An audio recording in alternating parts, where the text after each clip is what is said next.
There are many partnerships that went on to alter the course of vintage fashion history. Another dynamic duo is the photographer Richard Avedon and 1950s supermodel face of a generation, Dovima. In all my fashion and beauty research, I kept coming across her stunning features, and I've been meaning to learn more about the woman behind the effortless poses and knowing glances.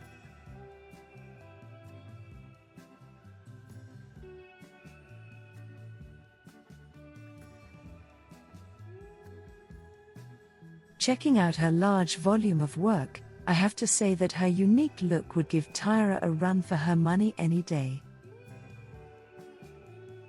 There is no talk of smizing when you had talent like Dovima's. One glance, one beautiful placement of her elegant arms, and a brilliant moment was captured. It's no wonder she was one of Richard Avedon's favorite muses. He's credited with calling her the most remarkable and unconventional beauty of her time.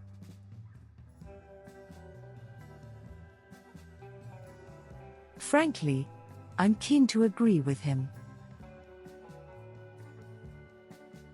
I've always been drawn to a strong name, see the lovely Samwina for proof, but there's so much more to a person than their name. So this post aims to answer the question I've been circling around for months: who was Dovima? Dorothy Virginia Margaret Juba was born in the mid-1920s in the epicenter of the American fashion industry, New York City. She was discovered by a Vogue editor while out for a quick bite with her first husband.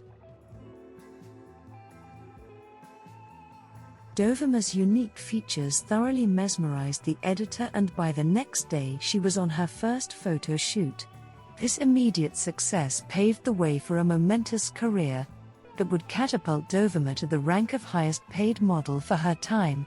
At her peak she earned $60 an hour, a very large sum in that day and age.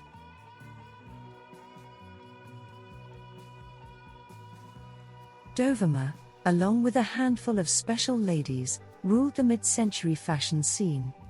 Yet by the early 1960s she walked away from the camera's gaze, leaving a legacy of beauty during her prime.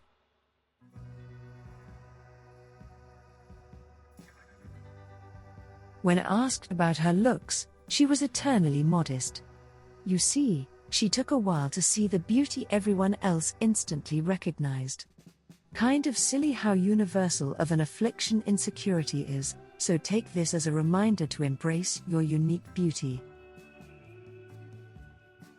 For Dovima, her big worry was her teeth. She was painfully insecure about her smile, and during her first photo shoot, she made a point to keep her mouth closed. Funny enough, that simple action gave her test shots an ethereal quality, something intriguing that no one could easily pinpoint.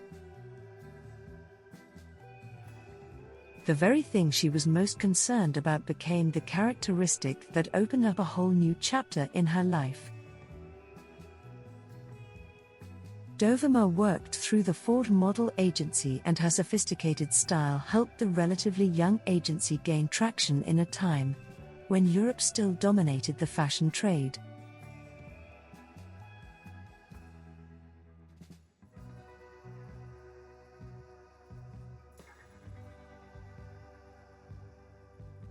Recognize this dress? It became an icon in 1955 for two reasons. It was featured in Avedon's famous work Dovima with the Elephants, and this dress was the first piece designed by Yves Saint Laurent for Dior. Dovima with Elephants was an on-site still image taken at Cirque d'Hiver and captured a stark contrast of beauty. It was part of a 14-page spread for Harper's Bazaar. The gown she wore was created by Yves Saint Laurent, a new 19-year-old designer for Dior. Christian Dior ultimately purchased the original photograph in 2010 for $1.1 million. On just how significant the image has proven to be, fashion writer Annalisa Barbieri once declared, "To me, Dovima and the elephants typifies what fashion photography should be about." There are people that criticize fashion photography and say that it is not depicting reality, but I think it should always be inspirational and aspirational. I love the scale of this picture. I love the fact that she looks almost as tall as the elephants, and the way the sash is done lends a very long line to her. Having also worked with animals in fashion photography, I know that there must have been a crew of several dozen to actually control them, and I wonder how many takes they must have used to get this picture right. I just love the sheer scale of it, and I think if more people did things like this instead of the reality that is creeping into fashion photography, we'd have far more beautiful images to look at. In order to fulfill the artist's vision, a muse becomes the object, and in doing so, as Dovima's story attests, can seem to lose something of themselves. Describing the synthesis of the pair, Dorian Lee said, "He used Dovima like a painter uses a medium. She was his medium." It would seem as if this is something Dovima not only accepted but saw as an important role, one she gave her all to in order to fulfill. Dovima submitted to Avedon totally, opening herself up to becoming exactly what he required. She'd later describe her professional technique as becoming like putty, so elastic and completely malleable she would allow herself to be a devotion to Avedon, born out of love as much as it was professional commitment. Her relationship with Avedon over, Dovima retired from modeling in 1959, explaining, "I didn't want to wait until the camera turned cruel." In an interview with V magazine, Lisa Fonsegraves asked Dovima if she felt abandoned by Avedon and the fashion industry. "Yes, of course," replied Dovima. "I gave them everything they wanted, and I didn't have any more to give. In the end, I was only a piece of business to Avedon, and the fashion industry had no use for an older woman beyond her prime. It's a sad fate that has met many a young, beautiful female muse." It happened with young artist Dora Maar, who made her mark on the surrealist movement, only to end up known only as a muse to Picasso, appearing in Portrait of Dora Maar and Weeping Woman. Once that relationship soured, Picasso moved on to another model, Françoise Gillot. Like Maar, Dovima's life's work is forever defined within the context of the male artist she inspired. I'll leave you with a quick word about that alluring name. Rumor has it she took it from the first couple letters of her first three names. If I did that, the result would be much less sophisticated. Rianu. While this alias is forever associated with her work as a model, the name wasn't actually created for that purpose. As a child she had rheumatic fever, and Dovima became the name for her imaginary playmate, the friend who saw her through this scary time. Given the horror stories we've all heard about the reality of behind-the-scenes fashion, having a friend to see you through would be a big relief for any model. I personally think it's special that she brought something into this new life that held meaning to her during her youth. Pretty sweet and poetic, don't you think? So, known as the $a minute girl, she modeled for designers such as Christian Dior and Yves Saint Laurent. Richard Avedon, a well-known photographer who worked for magazines like Harper's Bazaar and Vogue and created iconic images of Marilyn Monroe, Brooke Shields, and the Beatles, called her the most remarkable and unconventional beauty of her time. Dorothy was born on December 11, 1927 in New York City as the oldest of two children. Despite being an active child who loved dance and art classes, she was mercilessly teased. As many young girls do, she dreamed of escaping her little world, of becoming a famous ballerina or artist. And in true childlike faith fashion, she began signing all of her artwork with the first two letters of each of her given names, Dovima. There is always one child who feels like she doesn't belong, that's how I've always been, told Dovima. Following a severe bout of rheumatic fever, among the myriad of symptoms were those similar to congestive heart failure, the recommended treatment of which was bed rest to prevent further flare-ups. Around the age of 10, she was largely confined to her home until she was about 17 years old.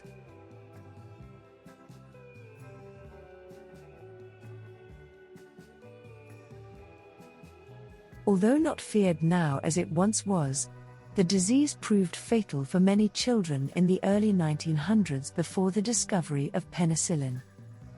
During this time, Dorothy was enrolled in an educational program designed to assist the handicapped and homebound. After recovery, she married young. The new couple lived with Dorothy's parents in their Jackson Heights brick apartment. Her husband was employed at a bank, earning around $30 a week. Dorothy had a variety of jobs, from candy counter girl to assistant artist with an advertising company. She was eventually laid off in 1949. During that time, she was approached at the automat by a woman who asked if she'd ever been a model. The woman worked for Vogue magazine. They offered a job to Dorothy as their regular model had called in sick.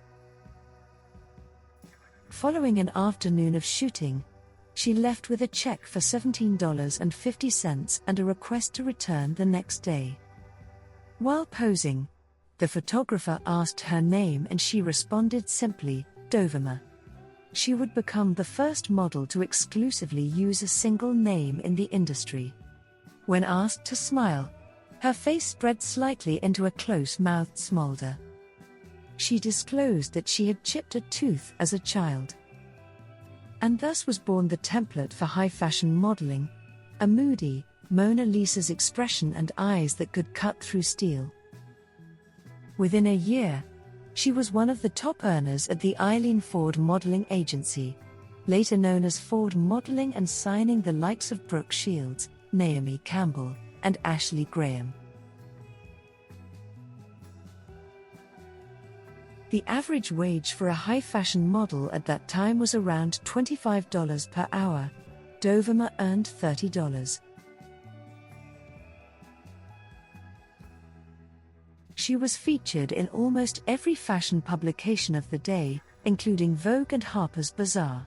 It's estimated that she graced the covers of over 500 magazines.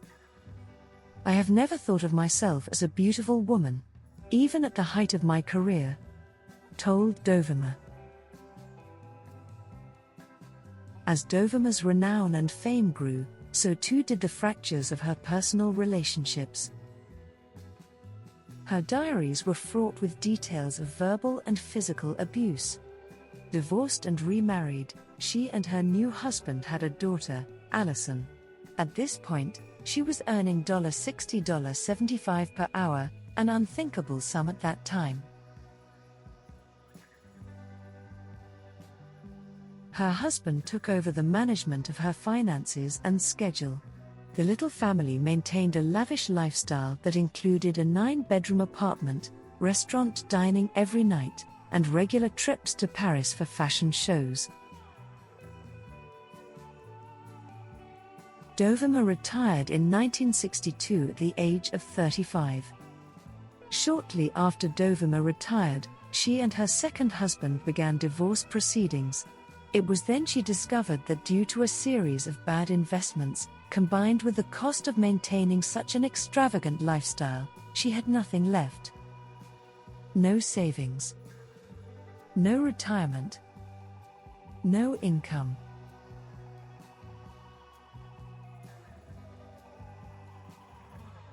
In an attempt to transition into acting and garner some income, she and her daughter flew to Los Angeles.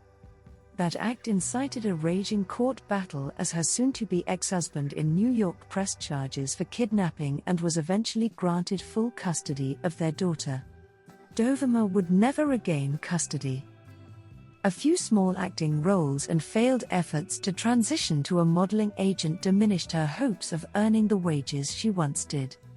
Even at her lowest, it doesn't appear as if she ever tried to return to modeling. Faced with poverty and alone in New York City, she followed her parents to Florida where they had retired.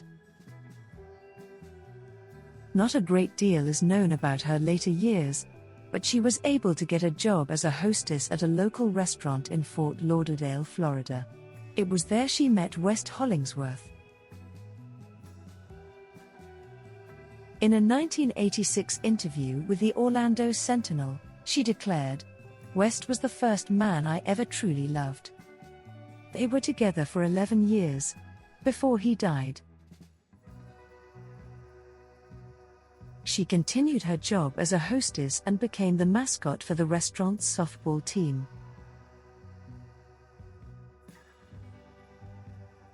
On May 3, 1990, at the age of 62, Dovima succumbed to liver cancer. She was survived by her mother and only sibling.